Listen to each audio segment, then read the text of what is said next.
ತಾಂತ್ರಿಕ ಸಮಸ್ಯೆಯಿಂದಾಗಿ 1 ಗಂಟೆ ಕಾಲ ಲಿಫ್ಟ್ನಲ್ಲಿ ಸಿಲುಕಿದ್ದ 9 ಜನರನ್ನ ಅಗ್ನಿಶಾಮಕ ದಳದ ತಂಡದವರು ರಕ್ಷಿಸಿದ ಘಟನೆ ಶಿವಮೊಗ್ಗದ ವಿಶಾಲ್ ಮಾರ್ಟ್ ಕಟ್ಟಡದಲ್ಲಿ ನಡೆದಿದೆ. ತಾಂತ್ರಿಕ ಸಮಸ್ಯೆಯಿಂದ ಲಿಫ್ಟ್ ಹಠಾತ್ ಆಗಿ ಮೊದಲ ಮಹಡಿಯಲ್ಲಿ ನಿಂತಿತು.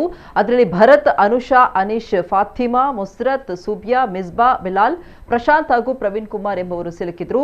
ಸುಮಾರು 1 ಗಂಟೆಗೂ ಹೆಚ್ಚು ಕಾಲ ಒಳಗೆ ಇದ್ರು. ಲಿಫ್ಟ್ನಲ್ಲಿ ಕೆಲ ನಾಗರಿಕರು ಭಯಭೀತರಾಗಿ ಕಿರುಚಾಡಿದ್ರು. ಅಲ್ಲದೆ ಮಹಿಳೆಯೋರ್ವರ ಆರೋಗ್ಯದಲ್ಲಿ ಏರುಪೇರಾಗಿತ್ತು.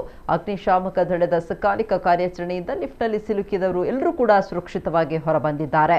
ಇನ್ನು ಅಗ್ನಿಶಾಮಕ ದಳದ ಅಧಿಕಾರಿಗಳು ಹಾಗೂ ಸಿಬ್ಬಂದಿ ಹೈಡ್ರಾಲಿಕ್ ಟೂಲ್ಸ್ ಬಳಸಿ ಲಿಫ್ಟ್ ಮುರಿದು ಒಳಗಿದ್ದ ಜನರನ್ನ ರಕ್ಷಿಸಿದ್ದಾರೆ.